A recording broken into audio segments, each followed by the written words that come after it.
잘 주무셨나요? 네. 오늘도 행복하고 또 건강이 잘 정진되는 하루가 되기를 간절히 원합니다. 오늘은 제가 원래 말씀을 드려야 될 내용이 이 내용이 아니에요. 죄는 어제 소경과 같은 것이다 말씀드렸죠? 오늘은 죄는 비쳤다 할 때 빚진 것과 같아 라는 것이 오늘 말씀을 드려야 되는데, 컴퓨터가 고장이 났어요. 바탕 화면에다 해놓은 게 대표 어제 본 거기다 저장해놓고 제가 메일을 옮겨놨어야 되는데, 내가 새벽에 일어나서 다시 검토를 하거든요. 그리고 새벽에 기도를 해야 되는데, 이 컴퓨터가 안 켜지는 거예요. 부팅이 안 돼요. 그래야 이제 갑자기 내용을 바꿔야 되겠는데요. 이것도 일단 다음에 하기로 하고, 말씀을, 성경을 좀 해주세요. 성경. 계시록 14장 6절부터 요한계시록 14장 6절. 그거 하는 거 있죠? 찾는 동안에 제가 말씀을 좀 드리겠습니다.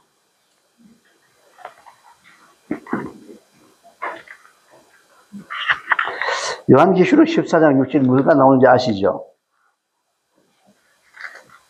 이 시온산에 섰는데 14만 4천이 시온산에 섰어요. 그 시온산은 이 땅에 시온산이 없습니다. 하늘입니다. 하늘 시온산.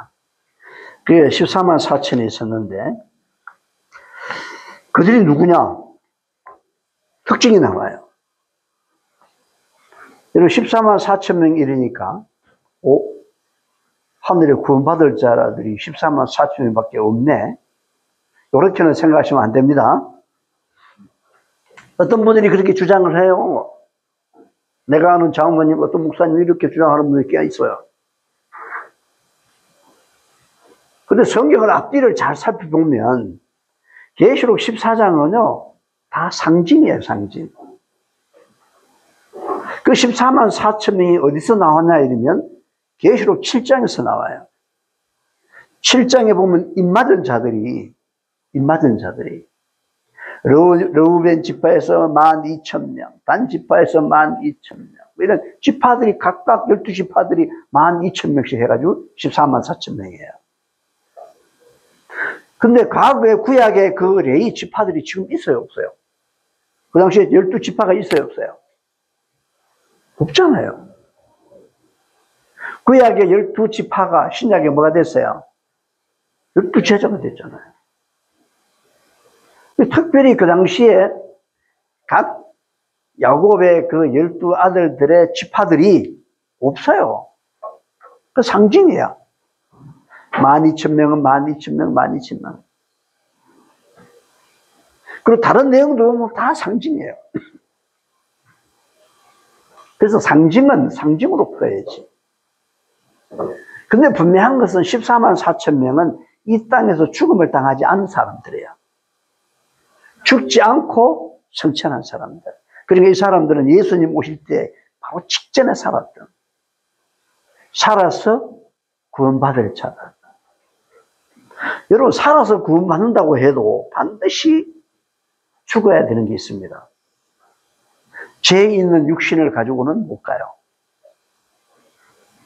그 죄 있는 육신은 사라지고 죽지 않는 불멸의 몸, 부활체로 입어야 돼.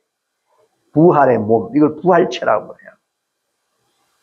그러니까 죽지 않는 사람은 아무도 없어요.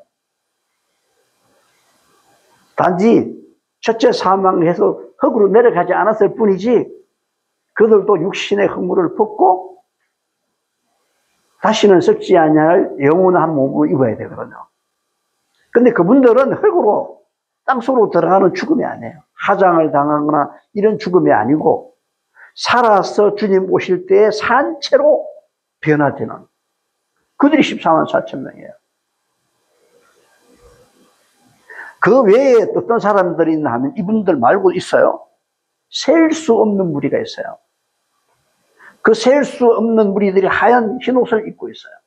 그래서 요한이 물었어요. 저 사람들은 누구냐? 물었더니 한 천사가 대답하기를 그래서 천사가 먼저 물었어요. 요한에게. 이 요한계시록을 쓴 요한에게 저 흰옷 입은 셀 수 없는 무리가 누구냐? 그러니까 요한이 당신이 알리리라. 나는 모른다 이거지. 그래서 천사가 몰라서 물은 것이 아니라 그들이 누군지를 요한에게 가르쳐 주기로 해요.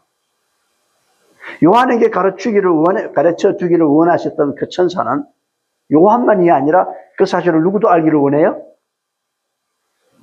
우리 모두가 알기를 원해요. 그래서 14만 4천 명이 아닌 그 셀 수 없는 무리가 누군지를 밝히고 있어요. 그들은 흰옷을 입고 나오는 무리들인데 그 흰옷은 어린 양의 피에 씻어 희귀한 자들이다. 그분의 피에다가 뭘 했다고요? 자신의 옷을 뭐 했다고요? 세탁을 했어요. 세탁. 열심히 빨았다. 옷은 행실이에요. 하얀 옷은 사랑이기도 하고 사랑을 통해서 나타난 의의 행실을 말해요. 흰 세마포, 그것은 의롭다. 하나님의 사랑, 탕자가 돌아올 때 아버지가 입었던 옷이 그런 옷이에요. 죄 있는 그에게 다 입혀주었죠. 의의 옷이야. 우리가 의롭게 되는 것은 예수님의 피고 그 피는 사랑이에요. 날마다 그분의 피에, 그분의 사랑에 늘 침례를 받는, 날마다 아침마다 성령의 침례를 받은 자들은 자신의 품성을 그리스도의 피에 씻어 희게 하는 자들, 의롭게 되는 자들이에요. 아멘? 그게 의예요. 죄 없는. 그래서 셀 수 없는 무리와 14만 4천 명이다. 성경 없습니까? 계시록 14장 6절을 찾아주세요. 넘겨주세요.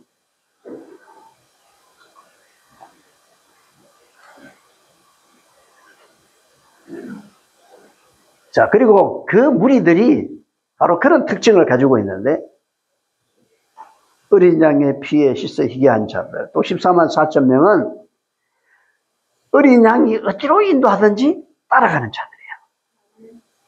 어린 양이 누구죠? 예수님이죠. 예수님이 어디로 인도하든지 따라가는 자들. 여러분, 양이 왜 존재합니까? 양은요, 피 흘리기 위해서 존재하는 거예요. 양만이 아니고 하나님의 제단에 바쳐졌던 모든 짐승들은 전부 피를 흘리기 위해서 존재하는 거예요. 제사장들은 소를 바쳤죠. 지도자들은요, 같은 죄를 져도요, 그들은 소를 바쳐야 돼요. 두 책임이 커요. 그냥 평민들은 양을 바쳤어요. 근데 너무 가난한 사람들은 뭘 바쳤어요? 비둘기를 바쳤어요. 비둘기도 못 사. 그러면 뭘 해야 돼요? 고운 밀가루 에바 하나예요. 이 모든 걸 뭘 말하냐 하면, 재물들은 소든 양이든 이 모든 비둘기든 간에 그들은 피 흘리기 위해서 존재하는 거야. 침례 요한은 예수님 보시고 뭐라고 그랬습니까? 보라, 세상 죄를 지고 가는 하나님의 어린 양이로다. 어린 양이로다.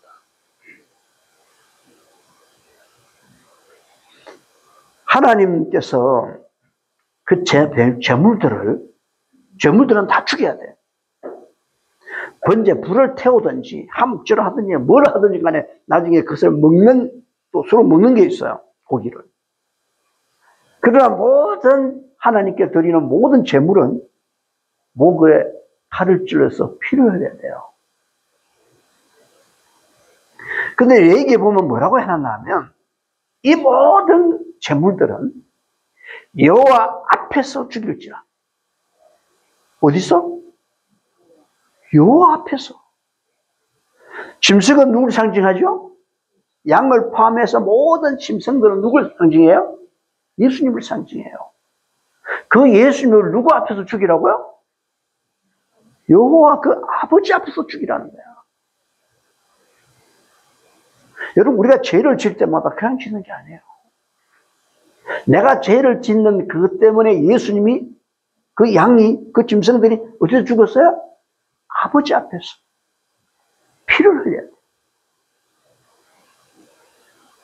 내가 죄를 부리지 못하고 죄를 반복할 때 영적 소경은 그 죄가 무엇인지도 모르고 죄 속에 빠져가지고 죄를 버릴 마음이 없어. 술이 좋아서 술 퍼마시는 자에게 술이 끊으라 뭐 그게 통합니까? 내가 버릴 마음이 없는데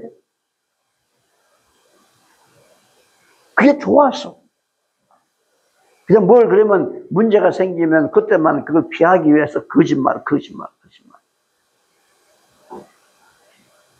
끊을 마음이 없어요. 정말 술을 끊고 건강하기를 바라지 않는다고요. 그냥 술 퍼마시고 사는 그것이 낙이야. 노름하는 사람은 그게 낙이고 바람 피우는 사람은 그게 낙이라고. 죄 가운데 있는 그가 이런 죄를 지으면 내가 육신적으로 영적으로 어떤 상태가 온다는 사실을 생각할까 안 할까요? 안 해요. 죽든 말든 즐기면서 살다 그냥 죽을 일이지. 그런 걱정을 왜 해? 안 해. 영적 소경이 되면 전혀 분간을 못 해. 탕자도 봐요. 그 멀리 아버지의 간섭이 없는 먼 곳에 가가지고 간섭이 없잖아. 누가 말해? 그냥 술 마시고 그냥 허랑방탕하고 사는 거예요. 그게 즐거운 거예요. 영적 눈이 어두우면 소경이 되면 그게 즐거움을 알아. 나중에 모든 게 다 떨어지니까 그제서야 이제 아버지를 생각하고 있잖아요. 그 아버지를 생각하게 된 것도 그 아버지가 그가 집 떠나기 전에 그를 늘 사랑하시고 돌봤던 그게 늘 그를 사랑하고 집을 떠난 후에도 돌아오기를 바라고 간절히 기도하고 애쓰는 그 아버지의 그 삶은 여전히 되고 아들을 향한 그 사랑은 계속되고 있구만. 그 자식은 그걸 못 느낀다고. 아버지가 자신을 위하여 얼마나 애를 쓰고 있는지를 못 느낀다. 이게 영적 소경이라고. 우리가 죄를 지을 때마다 우리는 마치 짐승을 아버지 앞에서 죽이는 것처럼 내 죄가 누굴 죽여요? 예수님을 여호와 앞에서 죽이는 이 처참한 행동을 반복하는 거예요. 그냥 죄를 지을 때마다 주여 이 죄를 용서해 주십시오. 간단하게 생각할 문제가 아니에요. 그 죄가 얼마나 무서운 것인지. 여러분, 아버지 앞에서 짐승을 죽인다? 과연 그 짐승을 아버지께서 바라보시면서 무슨 생각을 하고 계셨을까? 수많은 짐승들이 죽어가면서 입에다 소금을 쳐놓고 말이죠. 입을 팍 닫아가지고 말이죠. 이게 칼을 찔러서 피를 내고 양들이 울면서 죽어가는 그 모습을 바라보는 아버지는 도대체 무슨 생각을 하고 계셨을까? 여러분 상상해 보셨나요? 무슨 생각을 하고 계셨을까? 오늘 우리는 그 당시에 죄인들뿐만 아니라 양을 잡았던 죄인뿐만 아니라 오늘 우리는 그 예수님이 십자가에 달리신 그분을 바라보면서 우리는 과연 무슨 생각을 해야 할까? 깊이 생각해 봐야 돼.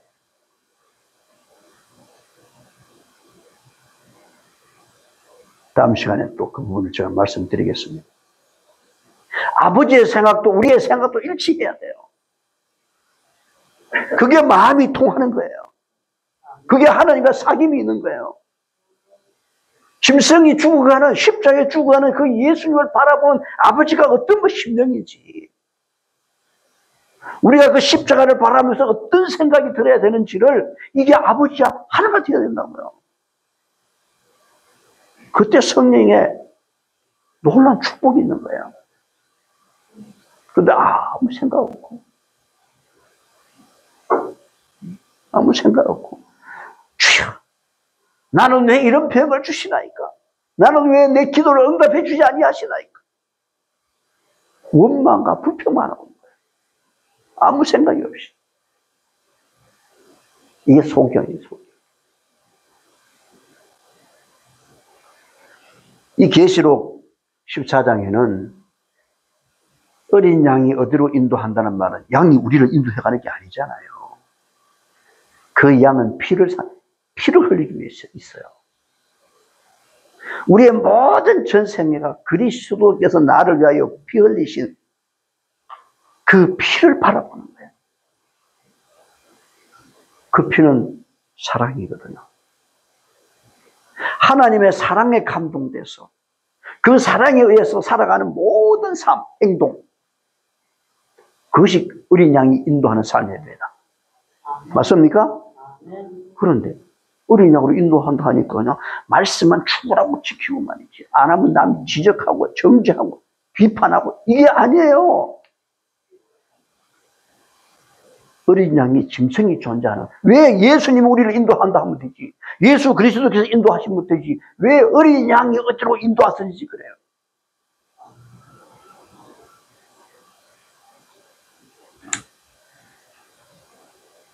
이렇게 한 그들이 말이죠.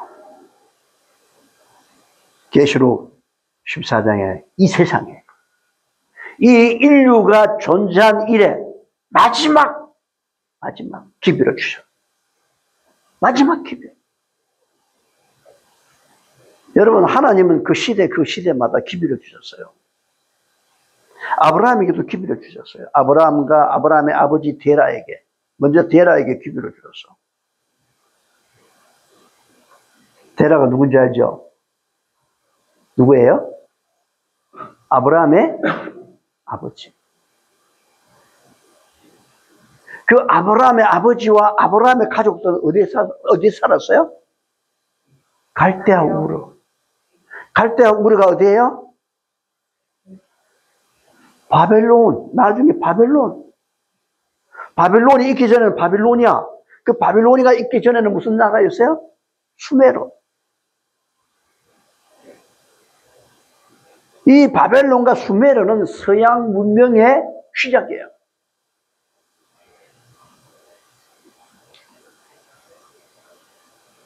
그런데 그 서양 문명의 시작인데 수메르가 처음부터 막 아주 큰 대도시 이게 아니었어요.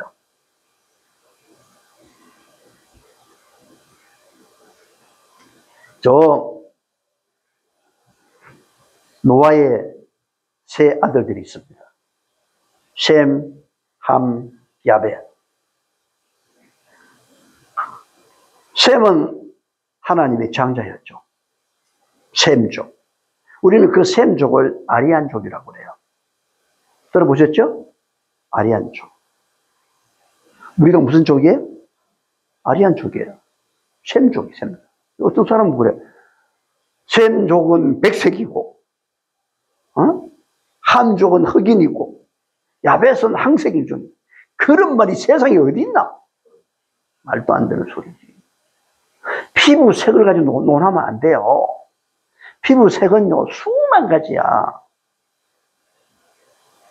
백인과 흑인 사이에서 태어났어. 그가 어떤 환경에 사는지, 어떤 직업을 가진 따라서 다 바뀌어져요. 피부색으로 말하면 수천 가지야. 그 셈족을 아리안족이라고 그랬는데, 그 아리안족이 옛날 분포가 어떻게 되냐 하면, 저 유럽부터 시작해서 인도 상부부터 시작해서 이 동남아 이쪽이 전부 아리안족이에요. 그 아리안족 중에서 오리지널 아리안족이 누구냐? 지금의 유럽인들이 아니에요. 지금 그 유럽인들이 또 건너간 곳이 어디예요? 북아메리카예요. 그 백인들이 아니라고. 우리나라에 지금 4천, 5천 전에 발견된 거제도, 홍천, 개하리, 또 저 북한에 있는 뭐 통화지역, 그래서 발견된 유골들을 보면 DNA가요, 백인이에요, 백인. 완전 백인이야. 당분이 백인이에요, 황색인종이에요. 잘 모르면요, 요 태백산에 국립공원, 태백산 국립공원 들어가는 입구에 딱 보면 그 당군전이 있어, 당군전. 조그만한. 그 당군전 들어가기 전에 여기 보면 뭐가 있냐면 천부경이란 돌에 새겨놓은 글자가 있어요. 천부경이 뭐냐 하면 최초의 성경이에요. 이 성경이 최초의 성경이 아니에요. 이게 최초의 성경이에요. 그리고 그 당군전에 가보면 제사상을 쭉 차려놔서 당군이 처음 당군 때는 그런 제사상이 없었어요. 당군은 그렇게 제사를 드린 게 아니에요. 양으로 제사를 드렸지. 그리고 그 앞에 딱 상이 딱 있어요. 그게 뭐 우상 같지만 우상이란 말은 당군에 닮은 상을 말하잖아요. 그게 우상이에요. 그 상을 딱 보면 얼굴도 크고 몸도 크고 그리고 얼굴이 완전히 하얀색이야. 북한에 말이죠. 삼성당에 가면 당군, 그래서 당군의 아버지 한웅, 그 다음에 그 아버지 한인 세 사람이 나오는데 전부 백인이에요. 거제에서 발견된 6월 48구가 전부 다 백인이에요. 그래서 우리가 이렇게 변천되면서 바뀌어졌지만 그 아리안족이 원래 아리안족 오리지널이에요. 지금의 유럽과 미국에 있는 백인들은 과거에 한족이 흥왕하면서 북방 게르만족들이 말이죠. 밀려서 로마로 들어갔잖아요. 거기서 독립을 한 나라들이 지금의 유럽이고 거기서 또 나간 나라가 미국이잖아요. 그들은 북방 게르만족이지 아리안족이 아니에요. 그래서 이 노아의 세 아들들 가운데 셈이 장자고 그 다음에 둘째 아들이 함인데 이 함이 저주를 받았죠. 형제 종의 종이 되기를 원하노라. 그분들이 구서인, 검은색을 가진 나중에 구서인들이에요. 노예가 많이 나왔죠. 그 다음에 야벳족이 있죠. 근데 그 셈족 계통에서 창세기 10장에 딱 보면, 여러분 창세기 11장은요, 믿음의 조상이 누군지를 얘기해줘요. 믿음. 그래서 아브라함 계통을 쫙 이야기해. 근데 아브라함보다 그 믿음의 조상보다 더 중요한 것이 창세기 10장에 언급을 해놨어요. 그게 누구냐? 욕단의 가게예요, 욕단. 우리가 욕단이 후손이에요. 근데 그 욕단이 나오는데, 이 욕단이 그 형이 있어요. 벨렉이라고. 왜 벨렉이란? 벨렉이란 이름의 뜻이 뭐냐면 나뉘었다. 뭐가 나뉘었냐? 아벨과도 나누어졌고 이 세상이 원래 우리나라하고 중국하고 서해가 전부 물이 없었어요. 사람이 살았던 곳이에요. 바다가 아니에요. 그 다음에 저 알래스카하고 북극 있는 이쪽이 떨어진 곳이 아니에요. 다 이어져 있었어요. 그런데 노아 홍수를 통해서 물이 많아지면서 다 떨어진 거예요. 다 바다가 되어버린 거예요. 이해하셨습니까? 그런데 그 벨렉과 욕단도 헤어졌어요. 어떻게? 둘이서 어디로 왔나 하면 동쪽으로 가는 산 끝. 거기가 백두산이에요. 백두산. 물이 많아가지고 노홍수 후니까 물이 많아가지고 요즘 우리가 말하는 평지로는 못 가. 다 물이에요. 그 당시에는 티벳 높은 해발 2000m 거기도 물이 흘렀어요. 수상 가옥이 있어요. 우리나라 가야 시대도 보면 수상 가옥이 그때까지 있었어요. 그 높은 지대로 가야지. 높은 지대로. 그래서 욕단과 벨렉이 높은 산맥을 따라 이동하는데 가다 벨렉이 나는 못 가겠다. 그가 간 곳이 시날 땅이에요. 그게 누가 있었어요? 이 무롯 한 후손들이 우상을 숭배하고 타락한 도시. 그리로 선택을 해버린 거예요. 그래서 하나님께서 데라를 부를 때는 완전히 우상의 도시가 돼 있었어요. 그런데도 하나님께서는 그의 셈족, 아리안족을 불러내시는 거예요. 왜? 장자니까. 그들을 통해서 누가 와야 돼요? 예수님이 태어나야 되니까. 창세기 3장 15절이 이루어져야 되니까 그들을 부르신 거예요. 근데 데라가 가요, 안 가요? 우상의 도시에 완전히 빠져갖고 말이죠. 이 수메르가 큰 도시가 아니었어요. 근데 그게 반달 지역이잖아요. 티그리스 강, 유브라데스 강, 쫙 강이 흐르는 그 중심에 말이죠. 얼마나 비옥하냐고. 풀도 많고. 근데 수메르는 작았어. 근데 욕단이 나중에 이렇게 한반도로 오고 저 중국 쪽으로 와가지고 인구가 1억이 넘었거든요. 여기서 사계절이 오니까 춥잖아요. 그 춥지 않은 곳을 가기 위해 가지고 대대적인 이주를 해요. 이주. 인구 5만의 도시가 10개가 갑자기 수메르에 섭니다. 그때 와서 건축하고 기술을 했던 건축 기술자들, 수학에 대한 이런 것들을 다 누가 했냐? 조선인들이에요. 그게 다 발견됐잖아요. 해가지고 발전하면서 갑자기 큰 도시로 바뀌어져 버렸어요. 그 역사적 증거물이 다 있습니다. 근데 하나님께서 이제 살기 좋아. 상하수도가 다 있고 말이죠. 얼마나 좋아요. 근데 데라에게, 야, 가라. 어디로요?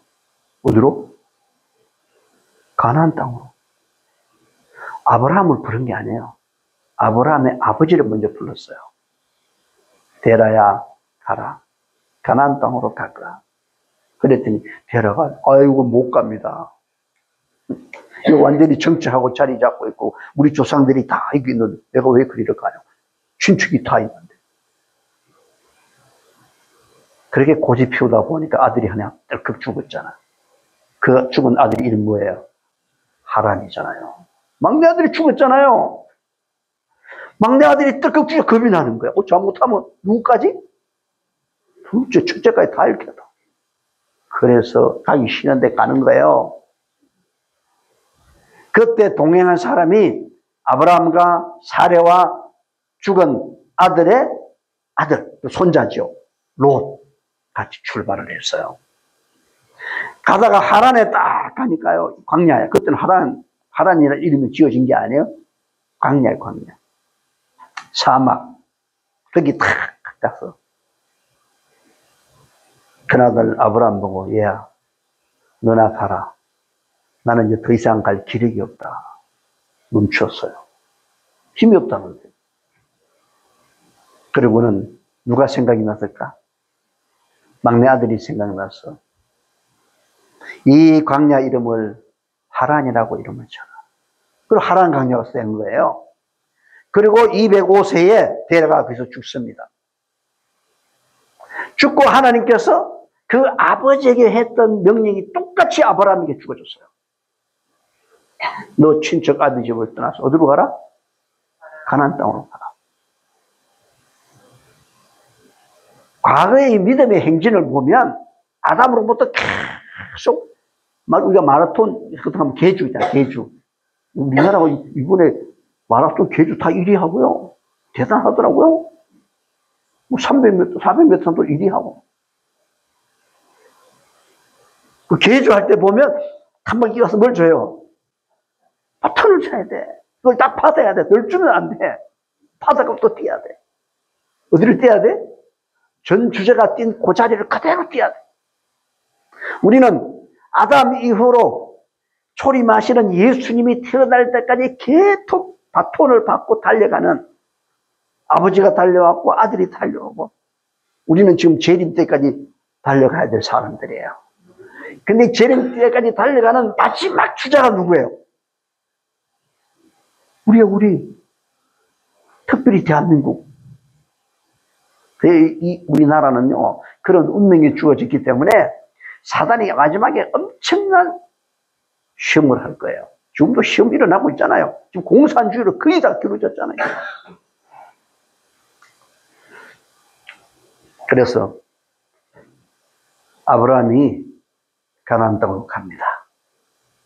근데 그냥 갈 수 없죠. 가다 보니까 짐승도 많고 하니까 강물 따라서 가고 건넜다 또 건넜다 또 건넜다. 물도 먹여야 되고 풀도 먹여야 되고. 그래서 강을 건너다 간 곳이 팔레스타인이에요.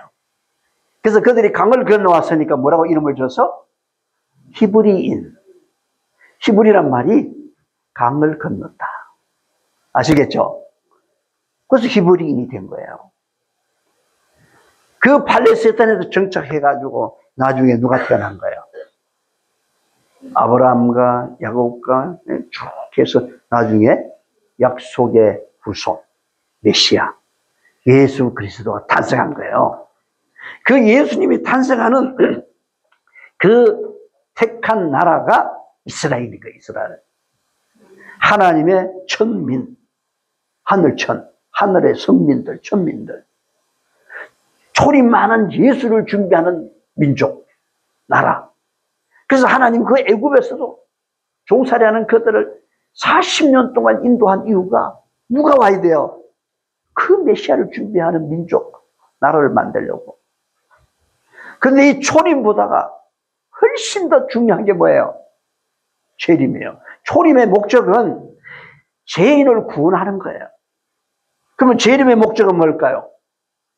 죄로부터 구원된 자들을 죄 있는 세상으로부터 영원히 구원하는 거예요. 중요합니까? 훨씬 중요하죠. 그렇다면 초림을 준비시키는 백성을 그들을 삼았다면 재림을 준비시키는 그들은 누굴까? 그게 창세기 10장에 언급된 욕단의 후손들이에요. 그게 누구라고요? 아리안족, 여러분 아라라살이죠. 배가 다였죠. 노아 방주가 아라라산이죠. 아리안족이죠. 아리랑이죠. 아라라차, 무거운 거 들을 때 아라라차죠. 그게 다 똑같은 말이에요. 하나님의 아라라산, 하나님의 산. 아라라차, 하나님이 힘주신다. 이게 우리 민족이야. 아리랑, 하나님이 함께한다. 나중에 또 말씀을 드리겠지만요. 어쨌든 이렇게 해서 그들이 결국에 마지막 기별, 노아 때는 방주를 통해서 기별을 주셨어요. 아브라함 때면은 저 애굽으로부터 떠나가야 될 이스라엘 백성들이라는 기별을 주었어요. 아브라함 때는 그를 갈대우를 떠나라는 기별을 주었고, 마지막 하나님의 백성들에게는 누구에게? 어린 양이 어디로 인도하더니 따라가는 그들에게 주신 마지막 기별이 여기 6절에 나옵니다. 또 보니 다른 천사가 공중에 날아가는데 땅에 거주하는 자들 곧 민족과 종족과 방언과 백성에게 전할 영원한 복음을 가졌다. 복음. 여러분 복음이 뭐예요?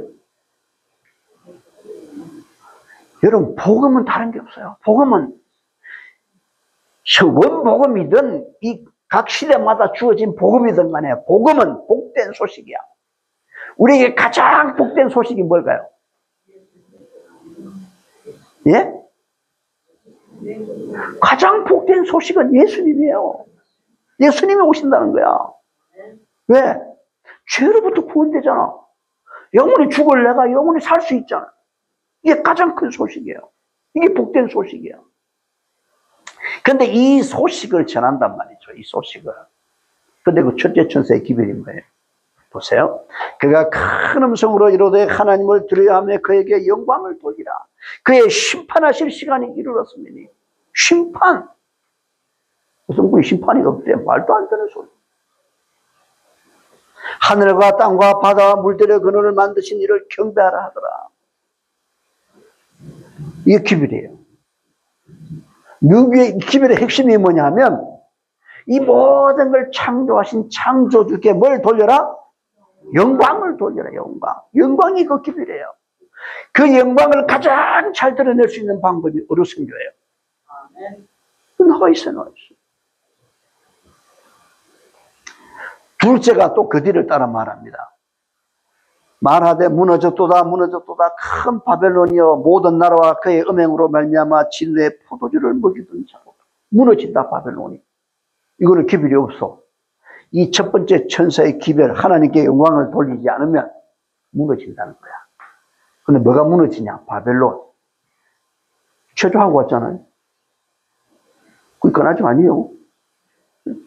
그래서 이 무너진다는 것은 거짓과 진리를 섞어놓은 거예요.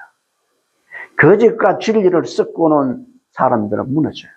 그 바벨론이 무너지는 거예요. 경고예요. 경고. 그럼 세 번째 기별은 뭐냐? 끝까지 안 받아들이면 하나님 앞에서 불과 유황으로 심판을 받아요. 그러니까 두 번째, 세 번째는 다 뭐냐 하면 엄청난 하나님의 심판이 있는 거예요. 뭐 하면 하나님께 영광을 돌리지 못하게 될 때. 이 기별을 누가 가졌나? 마지막 교회가 가지고 있어요. 이 온 세상에 이 기별을 가진 교회가 없어요. 없어요. 딱 하나가 이 삼교회. 그러면 그 교회는 정말 특권이겠나? 특권이죠. 그런데 이 기별을 세상에 전해야 돼. 온 세상에 전해야 돼. 전해야 되는데 과연 성공할까요? 성공할까요? 못해요. 죄송하지만 특권은 맞는데 실패한다. 실패하기 때문에 두 번째가 따르고 두 번째가 안 되면 세 번째가 따르는 거예요. 실패하는 거예요. 정확히 말하면. 왜 실패할까요?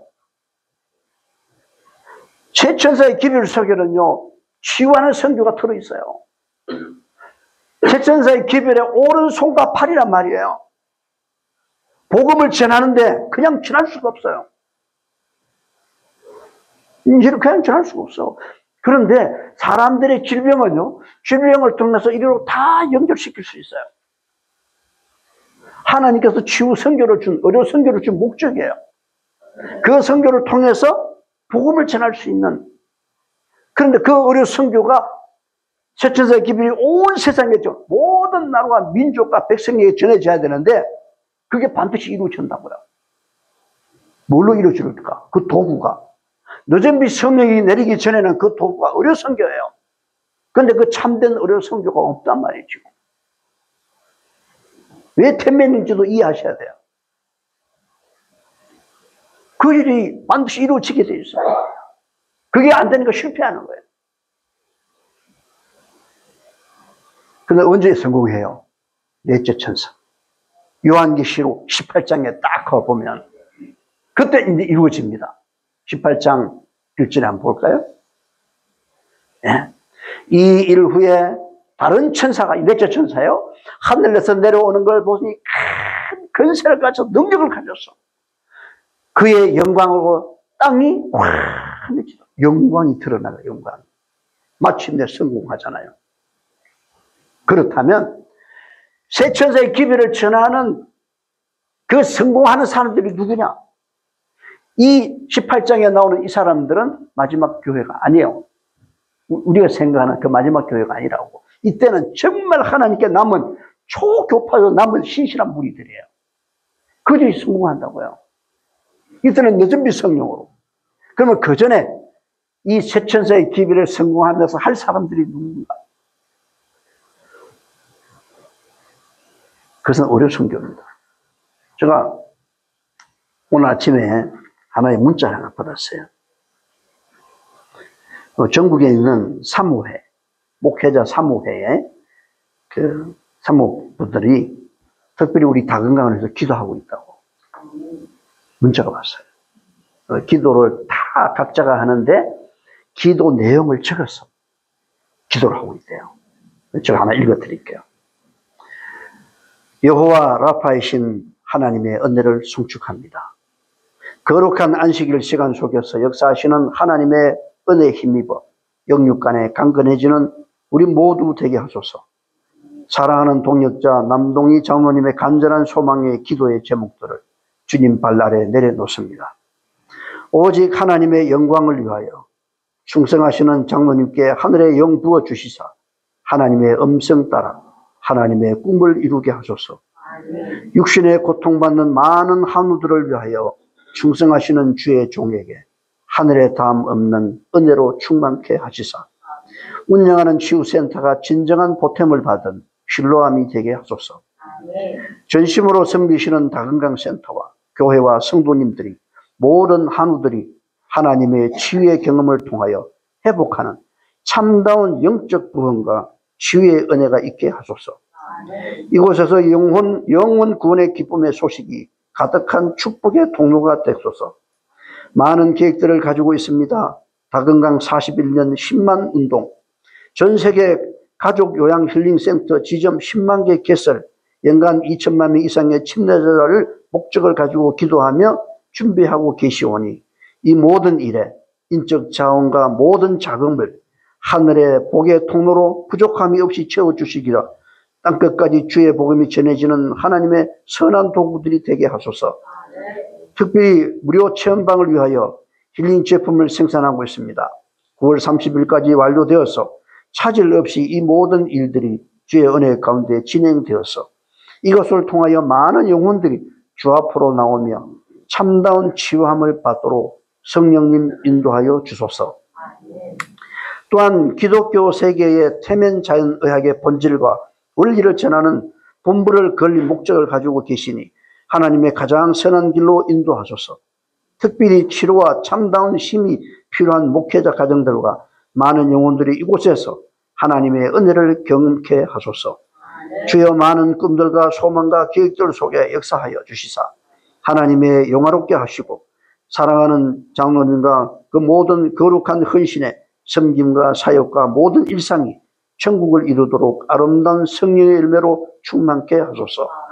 참다운 치유자 되시는 예수님의 이름으로 간절히 기도합니다. 시간이 다 돼서 지금 빨리 읽으라고. 무슨 말인지는 대충 아셨죠? 이렇게 기도하는 후원자가 있으면 얼마나 든든합니까? 전국의 사무회에서 이렇게 기도를 해주시고 이렇게 기도하는 분들이 많아지면 성공하게 돼 있어요. 여러분 기도하실 마음 있나요? 특별히 새 천사의 기별이 땅끝까지 전해지고 마침내 넷째 천사의 그 무리 속에 우리가 다 함께 서야 되지 않겠습니까? 여기에는 특정한 교파가 없어요.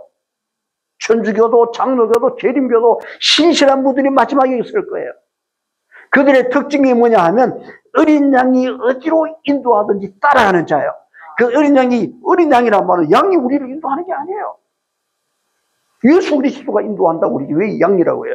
양이 존재하는 목적, 모든 짐승이 존재하는 목적은 피 흘리는 거예요. 피 흘리는 거예요. 그 피는 사랑이에요. 하나님의 본질적인 그 사랑을 통해서 우리가 움직이는 행동하는 모든 사람들은 여기에 협력할 것입니다. 우리 성경에 협력할 것입니다. 왜? 우리가 하는 것은 복음을 전하기 위하여 복된 소식, 예수님이 다시 오는 소식, 죄로부터 구원받는 초림은 이 죄로부터 우리를 구원했지만 재림은 제약된 세상으로부터 영원히 구원하는 이 일을 이루는 일에 함께 해야 되지 않겠습니까? 일에 함께 기도해 주시고 함께 우리 동력하시면 좋겠습니다. 기도드리겠습니다. 거룩하신 아버지, 또 이 아침에 주의 말씀을 허락하시고 함께 은혜를 나누게 하시니 감사합니다. 어린 양이 어디로 인도하든지 따라갈 수 있는 주의 그 놀라운 사랑을 이 아침에 성령께서 우리의 심령에 부어주시고 오늘도 주의 거룩한 부름에 주님의 그 모든 명령에 순응하고 순종하며 살 수 있는 은혜로운 능력의 사람이 될 수 있도록 도와주시옵소서. 이 모든 하루의 영광을 주님께 돌리며 저희들을 지도하시고 또 영육 간의 연약한 부분들을 다 회복시켜 주셔서 하나님 앞에 남은 세계가 새로운 헌신의 생애가 되게 하여 주시옵소서. 함께 주의를 이룰 수 있는 그리스도의 동력자가 다 될 수 있도록 인도해 주시옵소서. 예수님의 이름으로 간절히 비옵나이다. 아멘. 아멘. 감사합니다.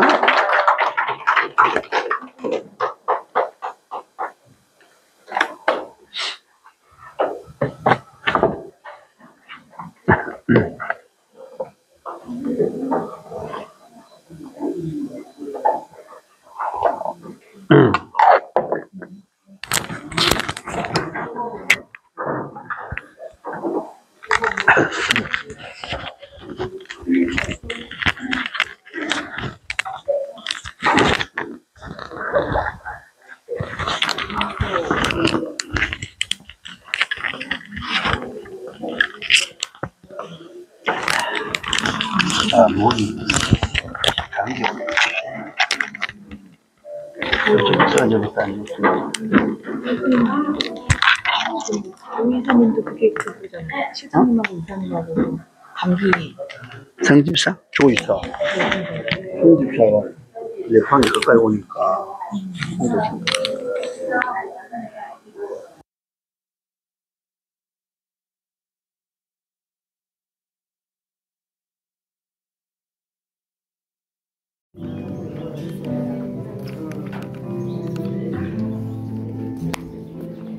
자.